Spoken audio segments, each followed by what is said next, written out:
Welcome to the Holistic Career Change Podcast. Spoiler alert, we don't discuss conventional, linear, boring career change here. This is the place where we talk about finding an aligned career path that feels like an extension of who you are, where you get paid for being yourself. Forget personality quizzes, soul-crushing scrolling on job sites, and breaking your brain trying to find your why. Join me and many other career changers who've changed their career holistically by first defining who they are at their core and then using this blueprint to design a fulfilling career or business. We use the mind-body-soul approach, and we take into consideration the complexity and multidimensionality of all that you are and want to represent in the world. This is where purpose-led careers are born and built. I'm your host, Vilma Oseita. Let's go. Hi friends, hope you've been so well. I have another delicious treat for you today, a chat with two inspiring career changers, Julia and Alison, who were part of the previous cohort of Holistic Career Change Group Program.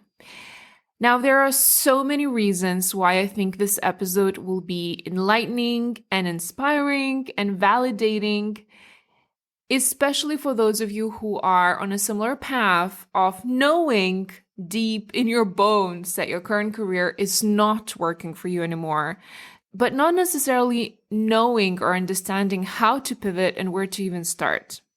So in this conversation, we'll be chatting about how people pleasers and sensitives tend to merge with their environment, which then makes it really hard for them to get to know their true selves. And, shocker, that will also severely influence their career choices. We discuss how the perception and projection of other people may stop us from pursuing what we want, especially when we're in these quote-unquote serious, legitimate, respected industries. And how we how we end up pushing our authentic dreams away and talking ourselves into cool but really misaligned careers at times, and how painful it is to wake up to this realization that we might have been lying to ourselves all along. Alison also shares how, the judgment and concerns that she initially had about a really aligned career path for her, which, by the way, is so common.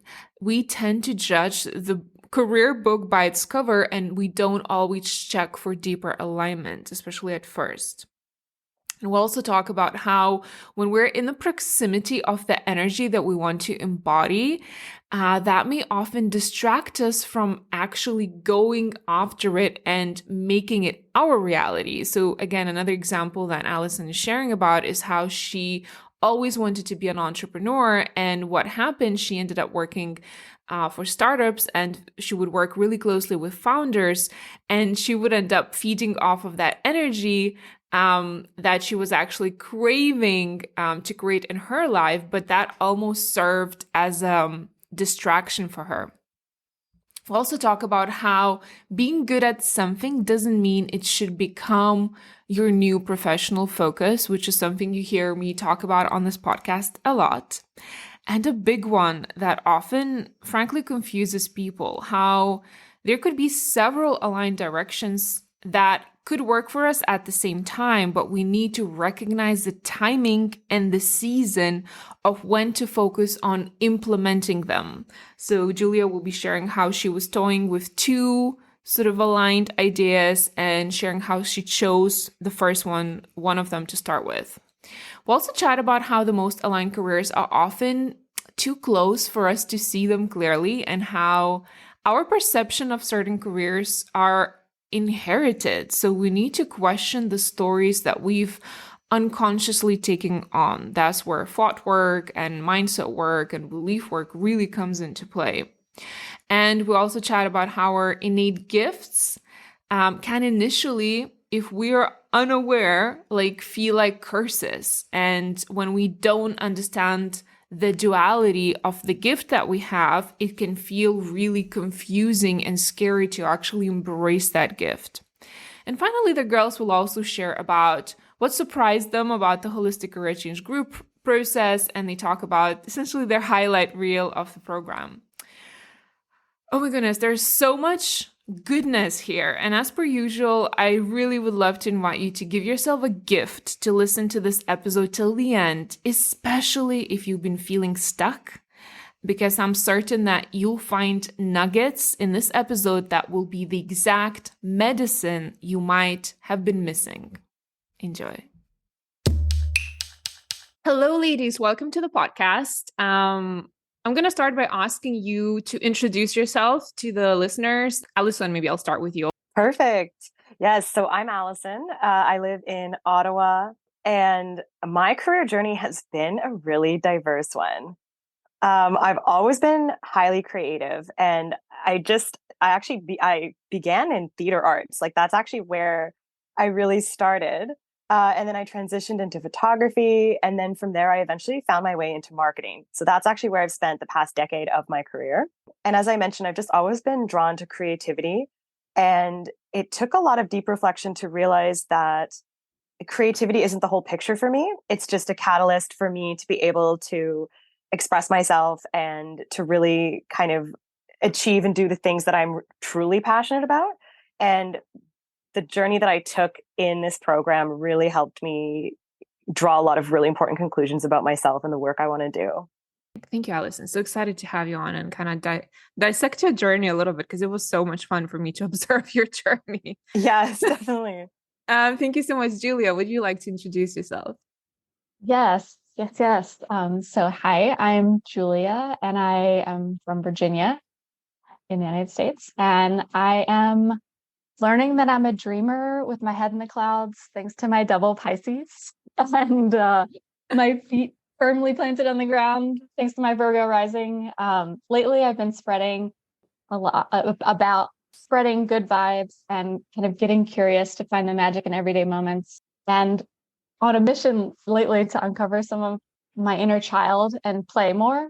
And so I do have a corporate day job, but I've been channeling some of that creativity into interior design and standing up a couple short-term rentals to share some of that good vibe magic and playfulness as part of the guest experience. I love it. I love it. We were just, you guys, before recording, we were just looking at Julia's next project, which she is about to launch. Was it today? Are you launching the Airbnb today? Tonight, I'll be working to put the listing up. Yes, I'm so excited. Oh my goodness. Yeah. So she's launching today. So it's really, really exciting. It's kind of like a culmination of many months of work. And she worked on that project while in the program as well. So we kind of got directly and indirectly to participate with that. So it's so much fun. I'm sure we'll share more details as we go into conversation. What I want to start with is like the beginning of before the process and kind of your life when you started to think that like, okay, something needs to shift about my life, whatever I'm doing, whatever I'm committing to, it just doesn't feel like a good fit anymore. And it's costing me a lot of energy, a lot of health, maybe issues are starting to appear, like my relationships are being affected, like I don't feel good. And so I want to start with asking what sort of question marks or like what intention did you have before coming into the process when you sign up? It's like, what did you want to figure out? Yeah, definitely. I think for me, I just really started to feel a growing sense of disconnect between my work and what I would call like my deeper purpose. I just felt like, I knew I was very good at marketing. It just seemed like whatever project I picked up, I was really good at it and I was good at so many different things, but I couldn't quite figure out what I wanted to do. And I think a lot of the question marks coming up for me was, yeah, just like, what do I actually want to do? What lights me up? What gives me energy? And I hit this point, and I did experience burnout. I experienced a lot of health issues, and I do think I had overworked myself just in a career where I didn't have a deeper intention set for it. And I think that just ran me ragged because I wasn't feeling lit up. I think for me as well, I just really needed to unlearn a lot of what I had been told, whether it was from things I had been told by my family, things I had been told during school. I felt like we were sort of taught certain pressures are put on us to go in a certain direction. And I was so busy kind of just being obedient and listening to kind of what other people maybe wanted me to do that I really needed to take a step back and I needed to figure out, okay, what does Alison want to do? What do I want to do? That was probably the biggest thing for me coming into this, or like before the program, and why I started to look for something like your program, because I knew I needed help to figure it out. And I think for you is also what came up is that because you're so sensitive and you have those people pleasing tendencies, sometimes you would merge with your environment. And it would be really hard for you to like understand, like you said, right? Like, who am I and what do I actually want? Because I feel like in different environments around different people, I could be a different person. Yes, exactly. Yeah, I think about that a lot because I'm very good in social situations, and I'm just good at understanding what's expected of me. And Yeah. it's very easy to get caught up in that, and you lose yourself in that. Yeah. And I've had to really take a step back and sometimes accept like that it's okay to be socially awkward in situations or to say the wrong thing, because when you're kind of masking and putting on this front a little bit to make sure that okay, everything's good, everyone's Yeah. liking me, I'm making people laugh, it's hard to get your real opinions out there, and it's hard to have like actual connections with people. And I think a lot of workplaces do want you to do that, Yes. but And the and it can the and really take the its and the toll. yeah, and they celebrate that, right? And they reward that.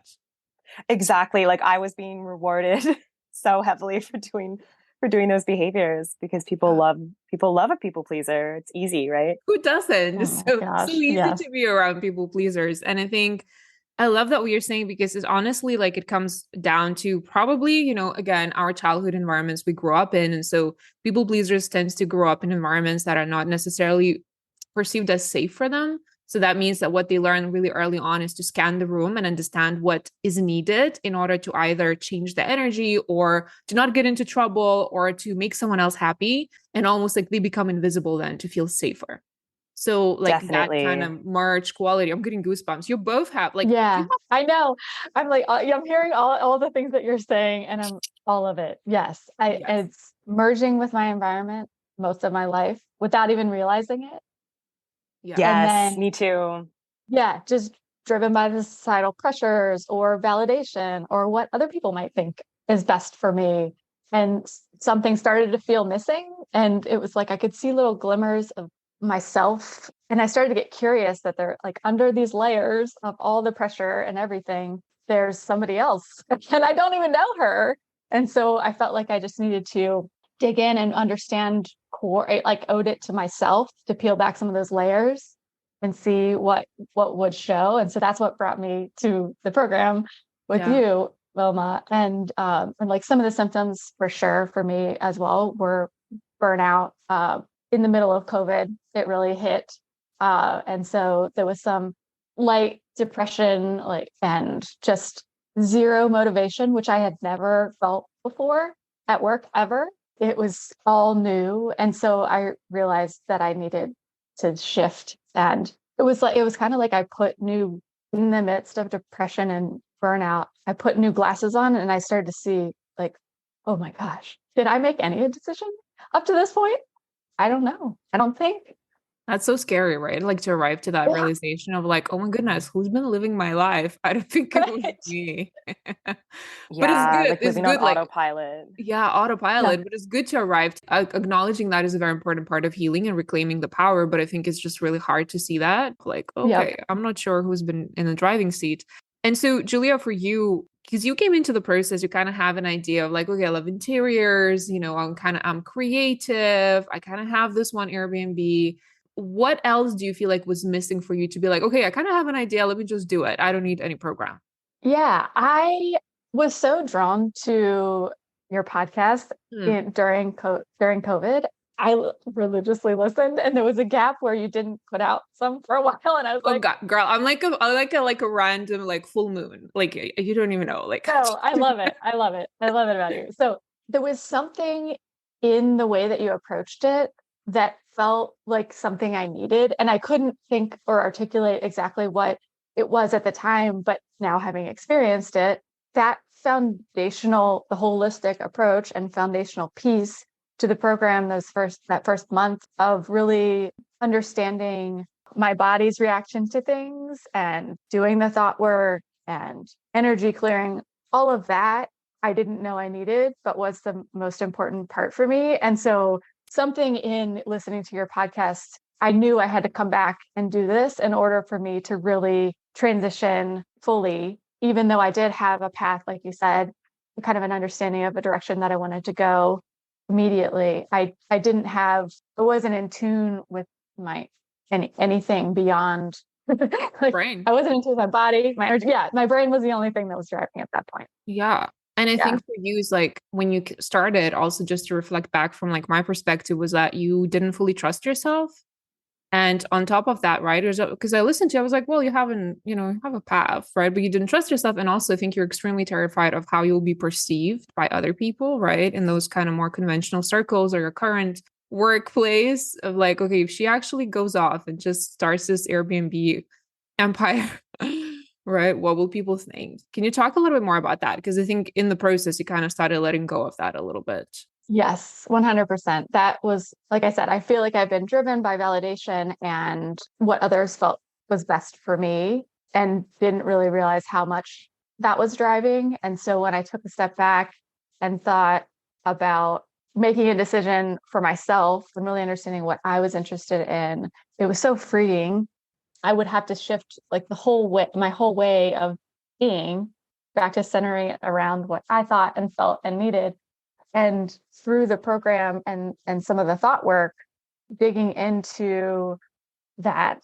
And today I feel very free of that and really I only am interested selfishly in what I am interested in and how I will feel about it. And it's yeah, it feels great. It feels freeing, and I hope that more people reach that point because it allows you to focus your energy on so many more valuable things.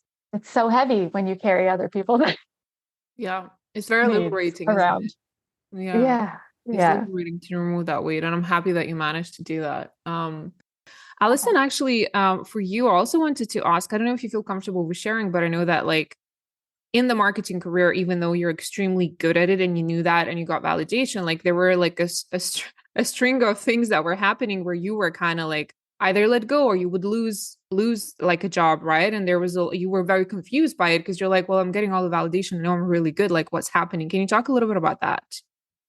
Yes. So for me, I really felt like it was getting to this point where there were a lot of signs that I really wasn't meant to be in marketing anymore. And part of that was how much COVID disrupted my industry. And I actually ended up getting laid off or let go like 4 times in COVID. And what was really interesting to me is, every time I experienced a layoff or I experienced something that didn't work out, I would pull back and I would really assess, like, okay, what went right? What went wrong? What do I want to do moving forward? Like, I was being very strategic. So then I would move on to the next job, and then just wouldn't work out either, even though I was either really good at the job or like just something would happen where the company would lose money or they would lose funding or they would lose clients and they had to let my team go. And this just kept happening. It felt like I was doing all of the right things, but I still wasn't winning. Like, it still wasn't working out. Um, and finally I was just like, okay, like I feel like I need to pay more attention to this.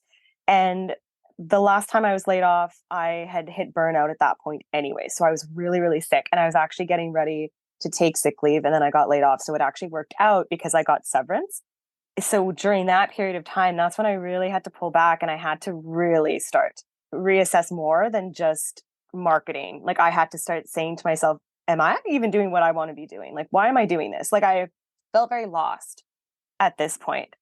And that's putting it lightly. Like, I truly was like, I have no idea what I'm doing next. I started to even ask myself, do I even like marketing? Which was really scary because I had just spent 10 years in that industry. So then to be like, wow, do I even like this was like very shocking. And that was a very important realization for me to have. I really needed to go through that and to experience that and to kind of come out the other side. I mean, now it's easy to look back and be like, oh, everything worked out. And things make a lot more sense now. But what I realized is, and this is something that has always been really important to me, and I've always denied this part of myself and pushed this down, but I've always, always, always wanted to be an entrepreneur. Like, that was something like I just wanted my own thing, like something to call my own business, whatever that looked like. And I was very afraid to do this because in my family, there's a lot of entrepreneurial spirits, but there's a lot of failed entrepreneurs as well. So there was a lot of fear built into me. Don't be an entrepreneur. It's a terrible idea. But as I got older and I started to learn more about being an entrepreneur and business development, I realized that there just wasn't enough. Some of the entrepreneurs in my family, they just weren't educated enough to have done it properly. And they burnt themselves out being an entrepreneur, and they ran their businesses into the ground. And I just realized, wow, okay, well, I have way more experience than that, because part of my marketing work has been business development as well. I just finally started to admit to myself, like, okay, I want to be an entrepreneur. Like, I don't think I can work for someone else my whole life. And that was kind of, I guess that's kind of where the journey started, where I found this program and was really able to dig deep into, like, okay, what would that look like? What do I actually want to do? And that was where we landed with, I finally admitted to myself that I really wanted to do coaching. And part of why I'd held myself back from coaching is because I was just like, oh, it's not, you don't need a ton of education for it. It's not regulated. It's not fancy enough. Like, I was so used to needing a career that would like take a ton of work, and you would need to go to school and spend all this money and do all this crazy things. Whereas like being a coach has a fairly low barrier to entry. And I was almost dismissing it because of that. So I think that was one of the biggest aha moments for me, where I just finally admitted to myself, I guess the first one was that I wanted to be an entrepreneur in the first place.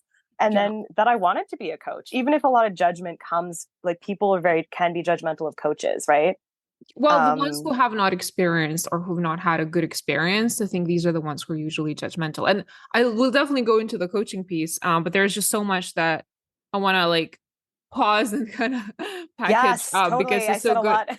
Yeah, it's so much. What you were saying is so good. I just kind of want to share with the followers is like what Alison was experiencing at the beginning. I see that a lot, where it's almost like for some reason, somehow, like unexplainably, these circumstances would come together where people are being like rejected or like pushed out of like good jobs, like seemingly jobs that they're qualified for. A lot of the times, especially when it's happening repeatedly, it's not really about them not being good enough. It's about forcing them to really, what Alison said, like pause and reflect and be like, okay, am I even on the right track? Like, I've invested so much in this path, in this industry, but is it really something where I see myself in 10 years, in 5 years, 20 years down the line? Is it fulfilled for me? And that is really scary. But if you are experiencing something like that, I really would love for you to invite what Alison did, of pause and be like, okay, it's really scary, but like, what if it's like a sign that it's just not the right direction for me, and I need to completely like go back to the drawing board and reimagine what my aligned career could look like, right? Because I also have probably repressed parts of me. So I love that. And also what you said about wanting to be an entrepreneur, I kind of distinctly remember when you said, what is our one-on-one or group call, when you said that you would almost like pretend you're an entrepreneur, and when you would talk to people you would kind of like almost say that you're an entrepreneur, right? Like you have that energy even though you had nothing to show for. So it's almost like, heart wants what it wants. Like clearly there is something, the energy was there for you, just never took the step to actually figure out what the business could be and then kind of go into coaching, which we'll talk about as well, right? Definitely. And you called me at one point. You're like, Alison, it's like you're a wantrepreneur. Like, you want to be an entrepreneur, you're a wantrepreneur, and you need to just be an entrepreneur. Oh my goodness. But it's true. You were an entrepreneur, right? And you have nothing to show for. And sometimes we need that kind of like wake up call of like, no, no, no, right?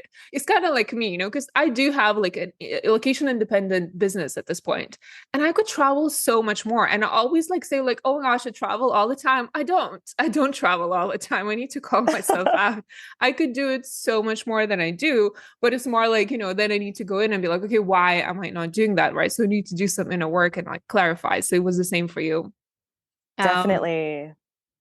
Yeah. And I think with marketing, I briefly segued into working almost exclusively with startups, and I would work directly with founders. And it's almost like I would like take on so much responsibility. And even though I was usually just a marketing manager, it's almost like I was acting like a co-founder, because I was just so obsessed with the energy of like kind of stealing their entrepreneur energy and just like latching onto that. And I think that's part of why I got burnt out, because I was like putting in my all for someone else's business, when really I think the message again was just like, okay, you need to do this for yourself now. A lot. You're like an entrepreneur energy vampire. Yes, exactly. I was just going and You're like, feeling give the it to vibes. me. Yeah. So good. I'm like, please, I just want to be an entrepreneur. Can I just stay in your shadow and like drink that energy? I want to talk a little bit about like the actual, like the middle of the process when we started like going through the blueprint and you had your astrology readings and kind of started looking at all of the ideas that you had. And I know, so going back to you, Alison, you came in with like a lot of ideas, right? Of like, okay, there's from nutrition help to coaching to writing to again, reconnecting to that creative side of you and like wondering if that should be like your path. And I remember it distinctly where you, I think at one point we were considering, or you were considering like kind of nutrition and health coaching because you are someone who kind of had a lot of challenges, which you were overcame and still overcoming and finding solutions for your health. And you would find a lot of people coming to you asking for support, and it was easy for you to share. And I want to highlight that point because I see that sometimes it happens for people where they almost like take other people's feedback as like rule of thumb and follow that versus really checking in and asking, is that where I get the most energy? Can you talk a Yes, little bit about that? Because I remember I coached you on that. I'm like, are you sure? Like, is this like the most exciting path? I know you'd be good at it, but that's not the question. The question is like, is it aligned truly for you long term? definitely. Yeah, because with, once we had I had realized, okay, I definitely want to do coaching. You're right. For a good chunk of time, I had kind of been like, okay, it'll be wellness coaching or nutrition coaching, or maybe I'll even go and get some kind of holistic nutritionist certification, like something like that. And you can also be a nutrition consultant. Like there's a lot of avenues you could go with that. And I had kind of fixated on that for a while, but I think I was kind of repeating the same pattern of just going with what people were telling me I was good at and what I was getting the most feedback on because I had had a lot of health issues, a lot of food allergies, sensitivities, things like that. So it got to this point where people knew that of me. So they would come to me, they would ask for advice.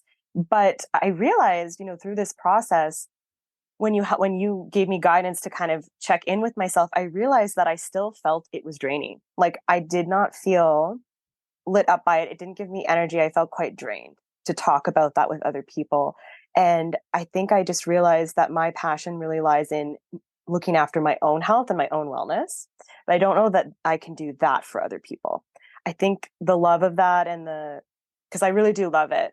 And I think it's for me and maybe immediate people that are close to me. But even at that, I think it's really just for me. Like it's almost like it's a hobby. It's like a thing that I'm just really passionate about, really, really take on and love doing, just love thinking of all the things I can do to make myself healthier and better. And even fitness, nutrition and fitness. I spend a lot of time thinking about that. But then, yeah, when I started to think of like, oh, wow, what would it be like if I was actually a wellness coach and I had to make, I don't know, meal plans for other people, or I had to talk about this stuff with other people. And I was like, I don't think I can actually do that. I think I would get really, really exhausted. And I think I would just burn out again. I love that. You know what is so good? I love that you're also talking about it because sometimes it can be confusing. Like, what is for me, what's like my interest and kind of part of my personal growth, and what should be extended to other people? And it can get confusing. Right. I Definitely. see, like, I have some friends who, full transparency, just finished like the whole, I think I even told you, who finished, she studied psychology for like 7 years. She did like bachelor's and master's. She's a career changer. She's an architect. And literally, we were just having conversation the other week when she was visiting, and she was like, I'm not sure I want to do it for other people. I think I just needed it for me because I have a lot of trauma. Right. And that realization was so stark and scary after, as a career changer, especially having invested so many years, right, of her. She was like, oh, shoot, like, I don't know. So we were reverse engineering. And I was like, why and how did you choose it? What was happening? And kind of when she gave the reasoning, she realized it wasn't like a heart centered decision for her. Yeah. Right. So, like, making sure that for all of you who are listening, if you're making that decision, making sure you're really honest with yourself and checking with the body, always coming back to like, okay, what's my energy like? I just got an email from one of my clients who's a medium, and she's doing like her first like mediumship sessions. And then she sent me a message and she was like, I was so high after the session. I didn't know what to do with myself. Like, I've never felt this high. Like, really, you can tell from the energy when something is really yours and for you, or at least for the next stage of your evolution, that should be the direction. I love that. And Julia, I think for you as well, because you came in also, you kind of were toying with maybe architecture, interior design. I remember we were having these conversations as well, right? And then I think with Kat's reading with the blueprint, we're like, yes, you could, but also, is it really the most aligned? I think I remember us when you had like when we were going through your, like the worksheet where we were kind of scoring options against pillars.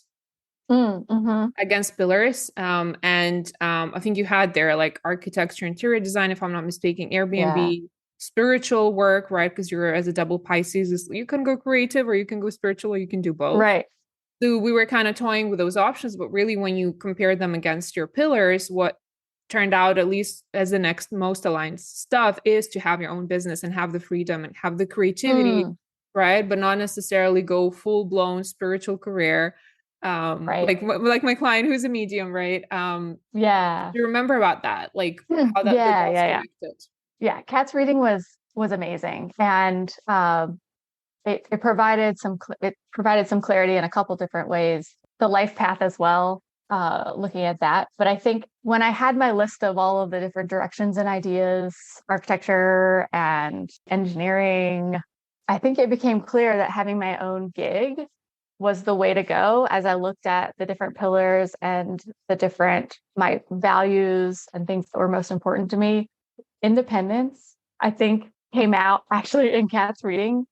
It pointed to interior design would mean I would likely have to be working with clients, and that really isn't my favorite thing. And it does suck my energy out to, I hate to say this, but like collaborate on those types of things. I feel like I have direction and a way that I'd like to do it. And so the Airbnb niche really allowed me to go in that direction, and her affirmation that was okay, that was like, that's you, and that's really what's going to drive you and give you the energy. And I, coming off, like you said, this morning, I got the photos for the next listing, and I'm high on that and how excited I am about that and how beautiful it came together and all the hard work came together. And I'm so excited about it. I think the Airbnb also gives me an opportunity to use the project management and really diversify my day-to-day activities, which I think is important too.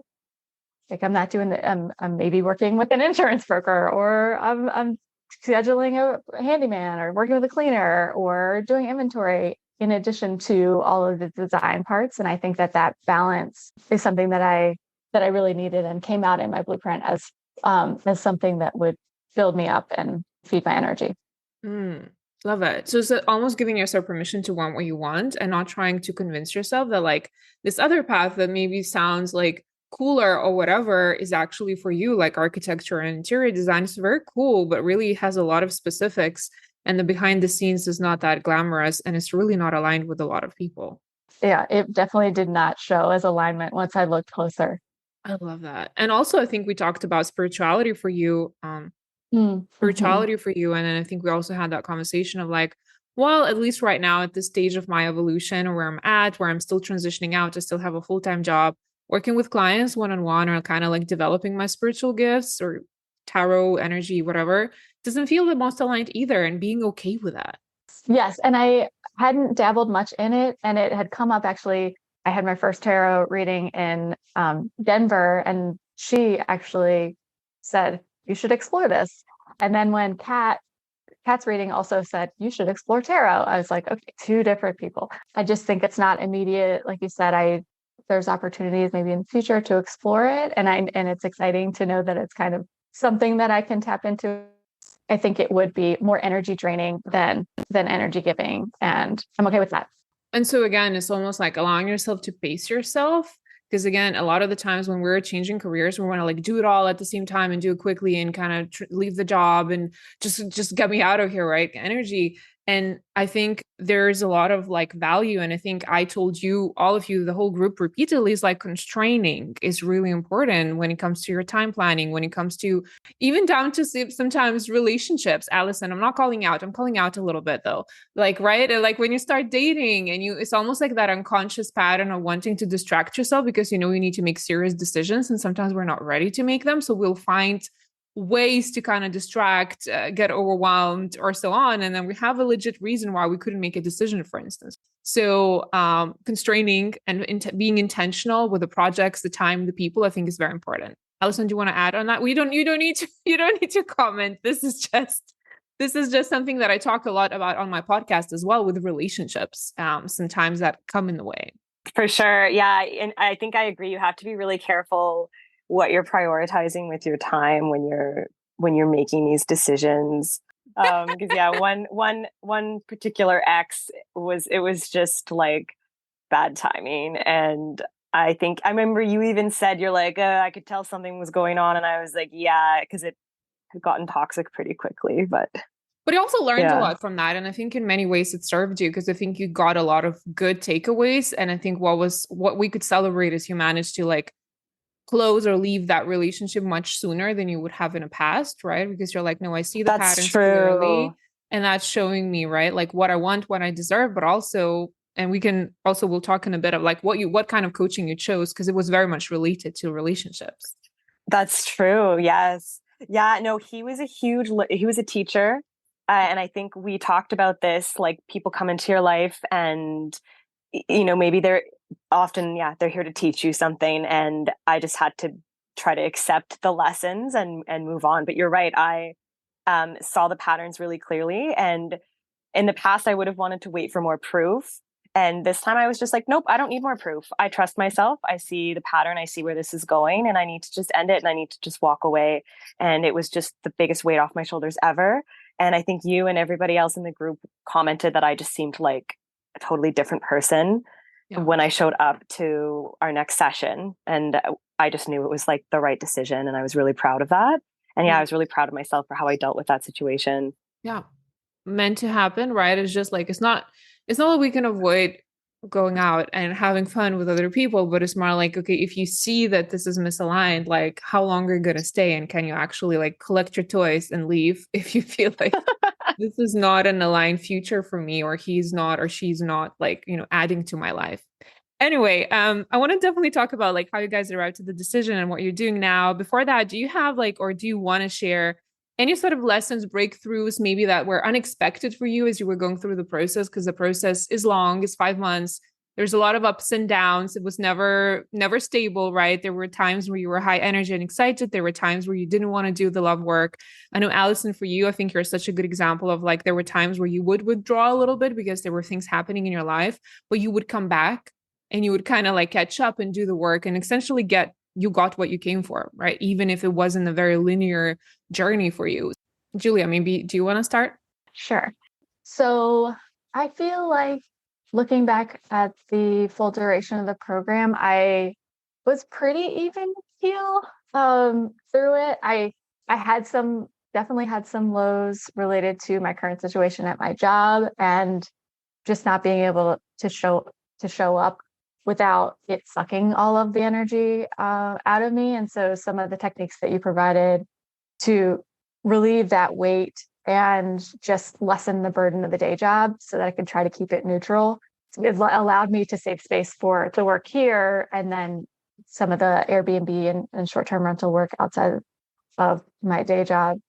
Had I not been able to do that, I probably wouldn't have been able to bring myself to the program as well as I did, or I probably wouldn't be where I am today with the Airbnb stuff. So I think my biggest breakthrough was I hadn't listened to my body ever. I didn't know that my body actually had a reaction to things and decisions. I mean, I clearly, looking back, it was like I was having anxiety or an uncomfortable feeling and never really factored that into a decision.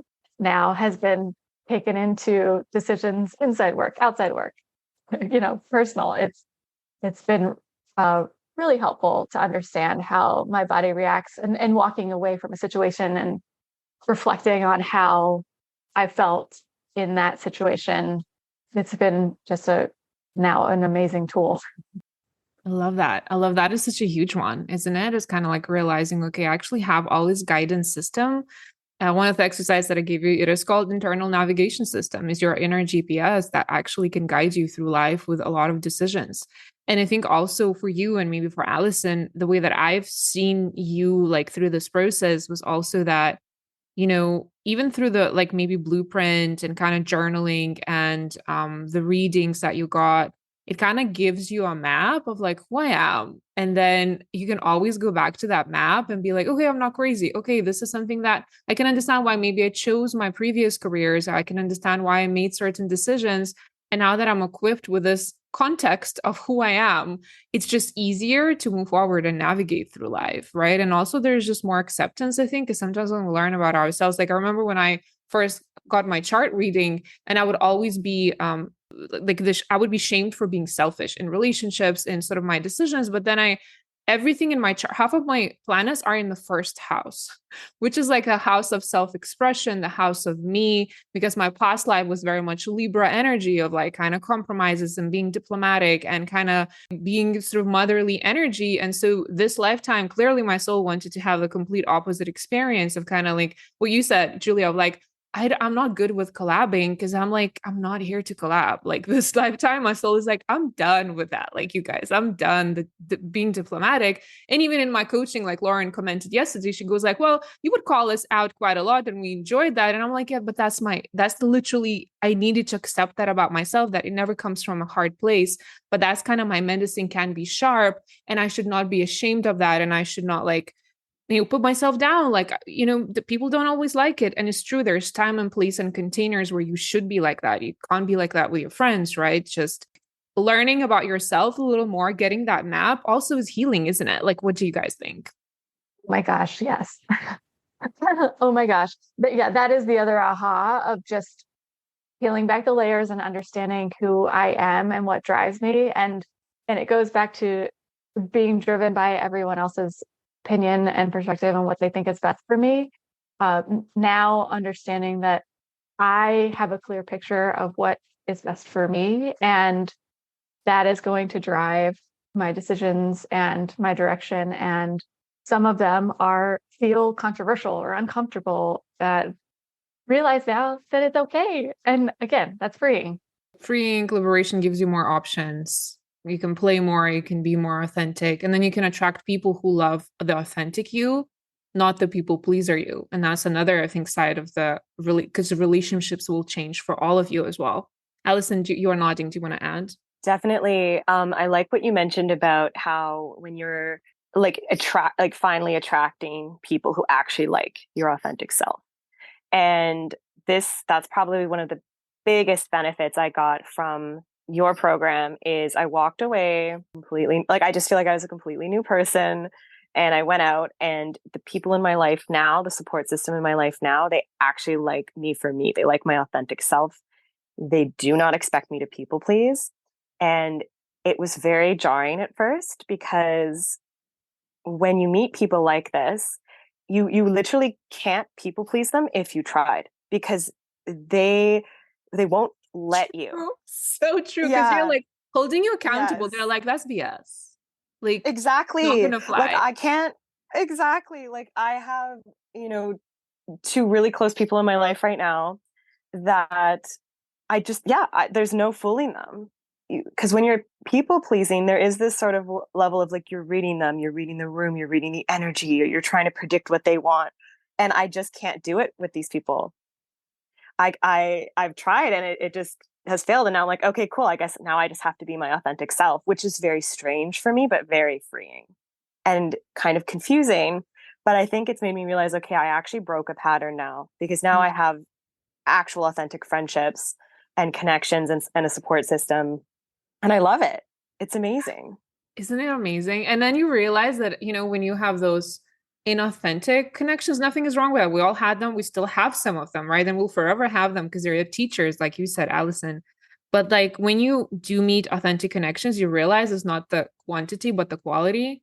And having like one amazing, good, maybe soul connection as a friend or two is like more than enough. And you don't even need to see them or talk to them every day. It's like literally you meet them once a month and you're full for a month because that connection is so healing and so nurturing and so like energizing at the same time. Right. Exactly. And another aha moment I had was you had mentioned the internal navigation system, which was just where it's just was a way for us to check in with ourselves and make sure, and even like ask ourselves and our mind and our body even, was just like, how does this feel? Like, does this feel like a yes, or does this feel like a no?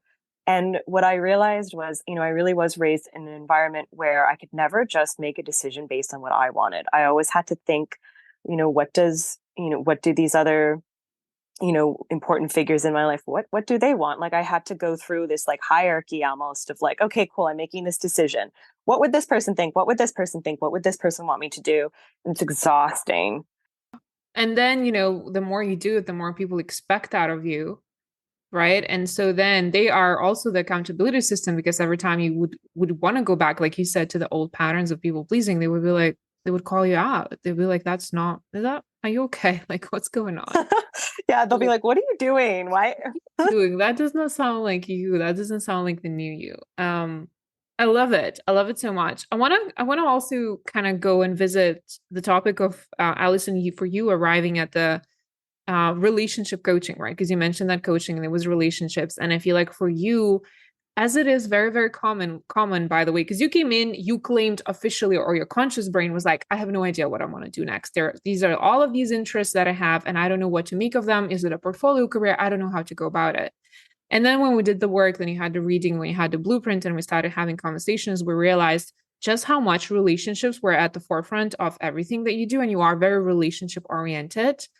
That's how I experienced you, at least. Like, you would even in the coaching, you would ask for coaching on relationships. You would talk about relationships. You would share what happened in your relationship, right? So for me, it was a very obvious theme in your life, but you did not necessarily, I think, connected the dots and be like, oh, I could actually be someone who could help people, because people already come to me anyway and ask and share and rely on me and confide in me. Can you talk a little bit about that? How like those dots connected for you?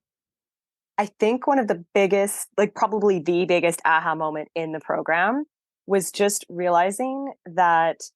So here's the thing with me: no matter where I am, no matter what I'm doing, no matter what friends I attract, even, if I'm going on dates, no matter what, I was always attracting people who just wanted to talk about relationships. They wanted to talk about their relationships. They wanted to tell me all their problems. They wanted advice. They wanted help.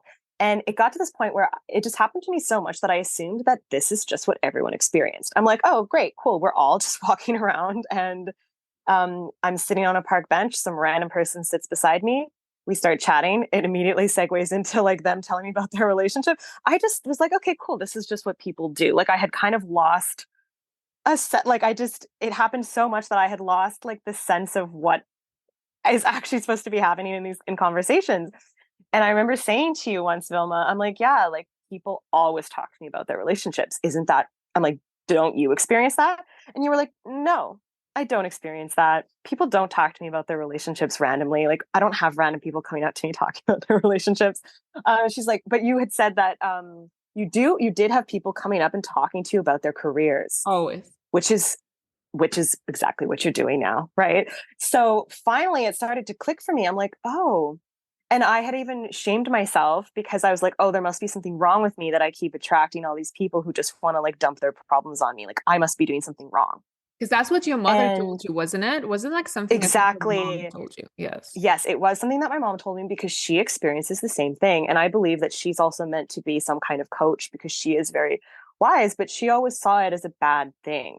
So she would say, oh, I always have these people coming and dumping their problems on me. I must have a sign written on my forehead that, yeah, just come and dump your problems on me. And she kind of viewed it as this really negative thing. So growing up, when it started to happen to me, I was like, oh, this is a negative thing. There's something wrong with me. I must be like a pushover that people think they can just come and like do this to me. But Wow. what I realized is like, I think it's, and now what you've helped me realize is like, it's a gift. Like people, if there is a sign on me, it's just like, yeah, relationship coach. Or safe space. Safe space. Yes. And where it was starting to really become problematic in my life, very similar to how, when I was trying to force marketing to work and I kept getting booted out for random reasons, I was starting to attract friends and partners who really, I think they were meant to be coaching clients, but I didn't understand the difference. So I would invite them into my life as a friend because I was like, oh, cool, this person's coming to me. They're opening up to me. They want advice. That's what friends do. but it just left me with a bunch of super one-sided toxic relationships where people were leaning really heavily on me. One female friend in particular was literally like treating me like a coach, treating me like a therapist, however you want to look at it. And it was completely a one-sided friendship. And she just expected all of this emotional labor from me. And once it clicked that I could be a coach and I could get paid to do that, I was like, oh my God, like the light bulb went off. And I was like, imagine, like, I'm attracting these people anyways. And it almost just felt like it was always just meant, these were just meant to be clients. And I could be paid to just sit there and do what I was already doing, which was listening and offering advice and doing all this emotional labor, which then it would not be emotional labor anymore. It would just be like career labor, just like regular actual work, right? Work that I'm getting paid to do. And it would be a proper energetic exchange instead of this weird one-sided exchange that, without the proper catalyst of me officially being a coach and officially having someone as a client, it was instead a toxic friendship. Whereas it could actually be a really healthy client practitioner relationship where there is an exchange of healthy energy, because we talked about that with you, right? Because in those relationships, like there is an energy drain because you give a lot and you don't necessarily receive back. So it is that like a vampire, energy vampire, right? And I love what you said, because I want to really talk about that. And to, again, those who are listening, because there are a lot of like sensitive people in this community who are listening to the podcast, is like a lot of the times when we have a gift, if we do not know how to work with that gift and manage it, we will think it's is a curse, and we will think like that medicine that we have can become poison for ourselves. So Yes. imagine like being an empath or being extremely sensitive. Like me and my partner, we're both extremely empathic. So before we knew what it was, we thought we were really weird, because we're like, we can't be around big crowds. We can't, like we come into the room, you instantly get the read of the energy, and we would just refuse to go to certain rooms or certain restaurants. We go in, it would take us ages to find a place to eat because we read energy. If you don't know like what it is and how to work with this, and maybe that's unfortunately the case, say with your mother, right? She could have thought is like, why am I attracting this? Like, what's wrong with me? Where actually it is like, if you reclaim that gift, like it could become such a healing light for other people, which what you are doing, you're rewriting that story and you're changing that generational gift that was probably not your mom had, maybe, the female line in whatever side of the family probably has as well, because a lot of the times it is inherited. Also realizing that someone like you, or like a lot of healers, do have a savior complex of like, I feel like I can help people, so I feel like I should sit here and listen because it's okay, it's easy for me, like it's fine, I'll be okay, like let me help them, right? There is a side of that like almost selflessness, which can become abusive to myself, because again, going back to boundaries, because I don't set good boundaries, because I feel like if I can help, I should be helping and listening. Even if I'm late for my meeting and I'm hungry, I'm just going to sit there on a bench and listen to the stranger talk about their sexual kinks or whatever it is that people would tell you. 100%. Yeah. And I've had people tell me wild stuff. So talk to us. What did you end up choosing? How did you choose? How are you feeling with it now, Alison? Definitely. So where I landed with coaching was, and this was something that Vilma, you really helped me figure out, was to just start with general relationship coaching, and to just, because it's already so broad, and then to go from there and to see what really comes up. Because what I've already started to notice, because I've had practice clients, is I do feel that certain themes are emerging already. And I just feel like the more that I can just get out there and talk to people and coach people, I feel like it's just going to become more and more obvious what I should kind of niche down into. But I did choose a really great certificate program for to get a coaching certification, and it's quite broad. Like it covers relationship coaching, intimacy coaching. Where they're educating us a lot on couples coaching, to improve intimate relationships and sexual relationships. And it's really kind of touching on everything. It's even touching on dating. And there's even this really great section on how to like conscious uncoupling, like how to grieve and mourn a breakup or a divorce, because these are very big things in our lives that often get overlooked, and people are often really left to their own devices when they're going through a breakup. There's not a lot of resources to navigate it, or not necessarily a lot of support. And I just, anytime I was ever sort of unsure about something in this journey, once I picked that certification and started that certification, it's so weird, but I never doubted it. Like I'm still going through it. I'm going to finish it this October. That's when it finishes. But I know I know it's the right program, and I feel very confident about that. And I feel that by the time I'm done that, I'll be really clear on what exactly I'm going to be doing.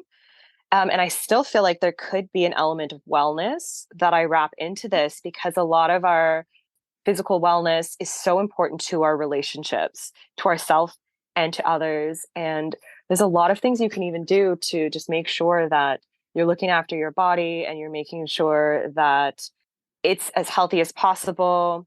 Very specific things that I want to do that I think would really create this really cool intersection of relationships and health. So I feel like I still kind of get to integrate my passion for wellness into this type of coaching that I'll be doing.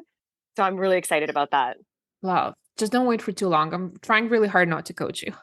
But I know you have your timeline. I know you're working on it, so it's fine. I trust you, but I'm very excited for this. I really do sincerely feel like it's very aligned. I think you can bring like this kind of fresh perspective to this field, because some of it, like also relationship coaching, just like for me was career coaching, it can be quite traditional and sometimes even conservative, right? So I feel like you definitely have the ability to bring in this like fresh lens that I feel like a lot of us are craving, especially the holistic lens of like, oh, it's like what you would always tell me. I didn't know that. Like, what was it, zinc for men? What Zinc. was it? Yes. Yes. So actually, yeah, I guess I know I said I wanted to kind of keep it a surprise, but I just feel like with couples, there's so many simple things you can do with your nutrition and with supplements to either bring back or enhance your sexual health.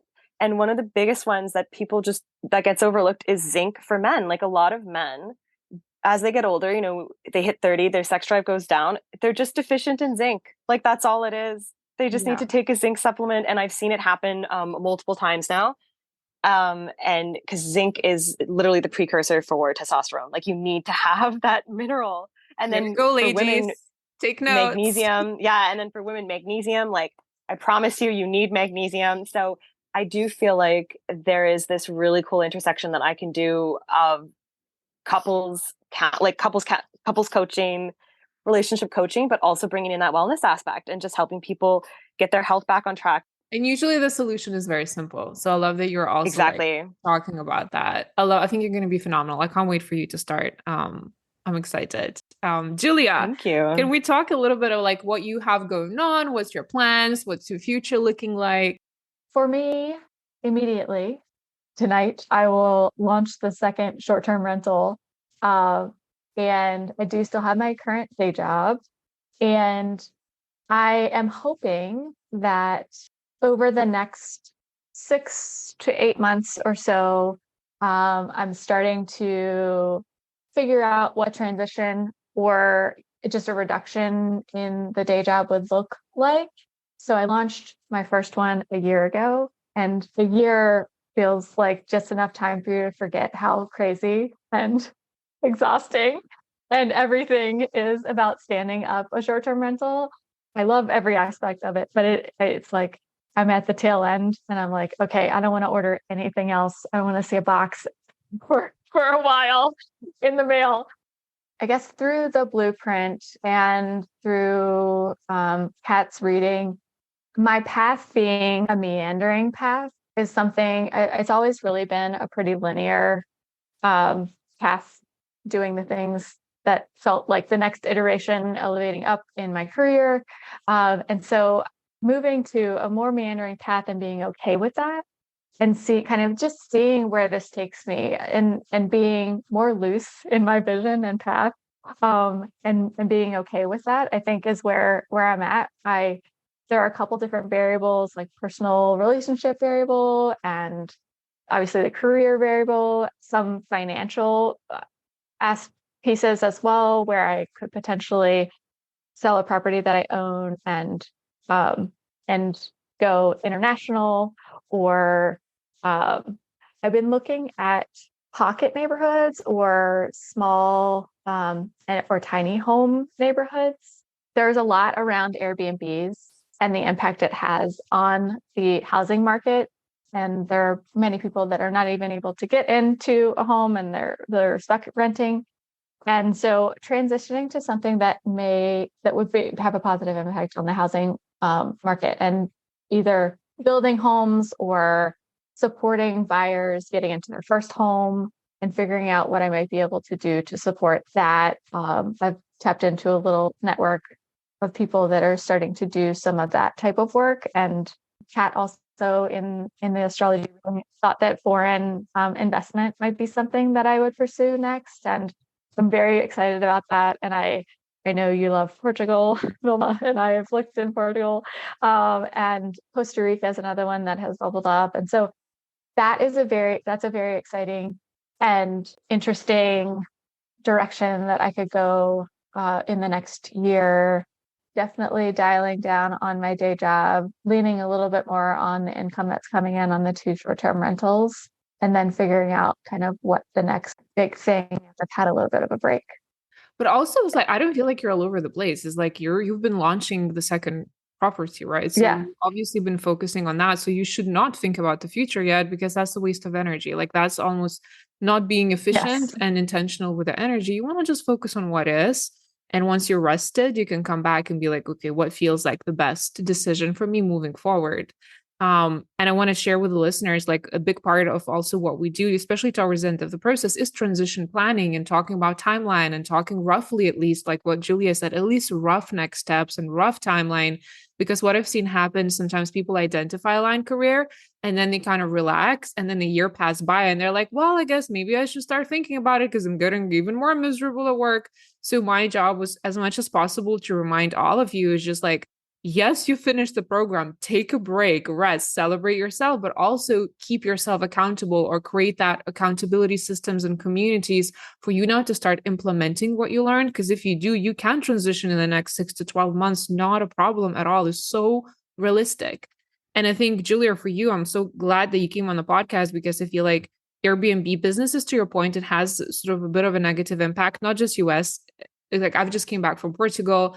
I've talked to a lot of local people, and they say like they're suffering, local people, like local economies. And to some extent, obviously, there's a lot of money that is being brought in.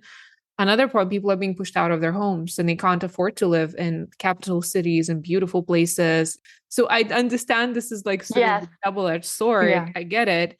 But do you think, and like from your kind of projections and things, do you think having an Airbnb business and multiple properties, do you think is that like a viable option for people to survive from? Because that's something people ask all the time, is like, is this like a pipe dream, or can you actually set it up and survive from it? Definitely, there are people that are surviving solely on the Airbnb income and traveling. I see quite a few like following on Instagram that travel internationally and even manage remotely some of these properties. And I the one that I manage right now is about 3.5 hours away, so I do a remote management of it. So it's definitely viable if you can get into a good market. I think a lot of the residential areas, like in cities and things, are starting to crack down and limit the number of Airbnbs that are allowed in those areas. So much data out there on Airbnb and growing neighborhoods. I mean, I think one of the success models that people are tapping into is national parks that bring millions of visitors annually, investing in an area around that. And maybe not some of these city centers, like New York has now limited and kind of restricted all Airbnbs unless you inhabit the home.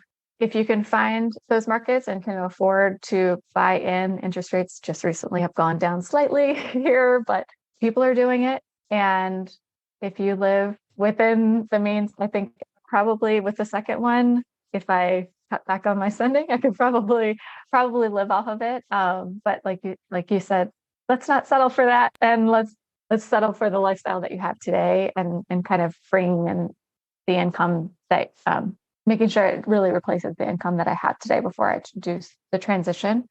But yeah, it's definitely a viable approach, and people are doing it. I love that. Thank you for that inspiration and being an example of what's possible. I had another client who did just that, and I think she now moved to Spain with her husband from the US. But I think they have 3 properties in US, and then they are now moving to Spain. Amazing. Thank Wow. you so much. Thank you so much. Okay, so I have almost the final question for you, both of you, is that's the question I ask all the career changers who come on the podcast. Is the advice that they would give either to the past self who was misaligned or who was just starting the process, or to people who are currently, like, as they're listening to the podcast, they were where you are at, like, a few years back, or maybe even 6 months ago, where they're like, I don't know what I'm doing. I'm unhappy. I'm afraid to make a step.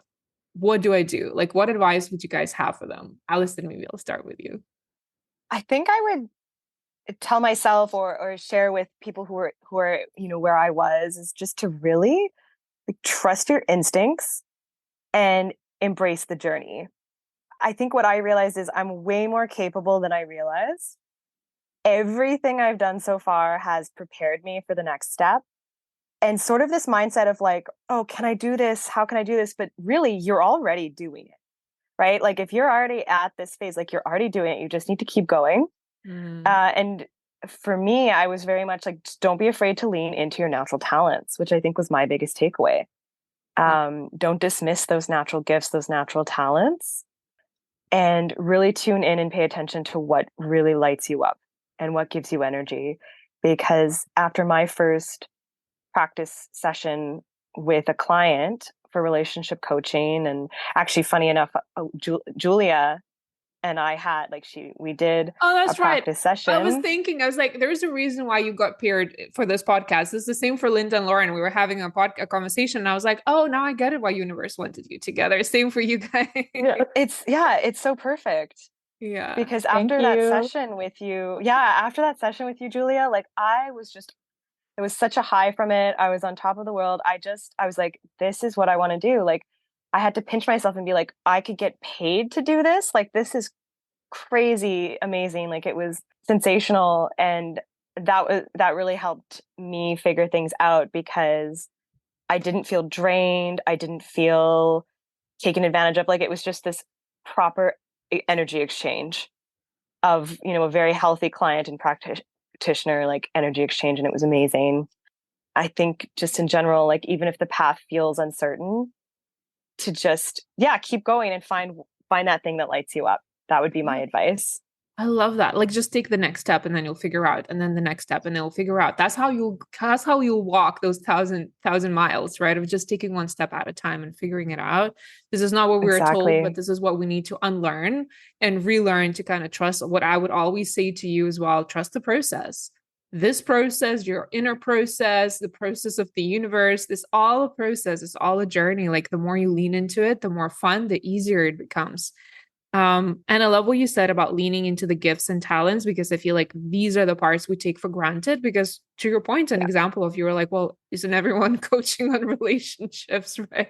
Stepping back and really doing this self audit and be like, okay, well, like, what do people compliment me on? Where do I get the most energy? What do I read about? Like, just really simple things, and kind of sometimes you need it like black on white, or having the blueprint or a version of something like that to be like, oh, okay, let's kind of like really clear where it needs to go. I've just not acknowledged that to myself. And now is the time to do that. I love that. Julia, what about you? What would be your advice?